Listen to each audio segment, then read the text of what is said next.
रजपूतावा आहरावा तर रोवा हीरा नागे छाउरी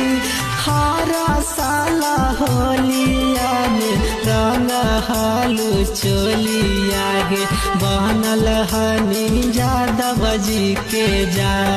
नागे छाउरी अगे बारावा तर बभाना रोगो करवा तर रजपूतावा आहरावा तर रोवा हीरा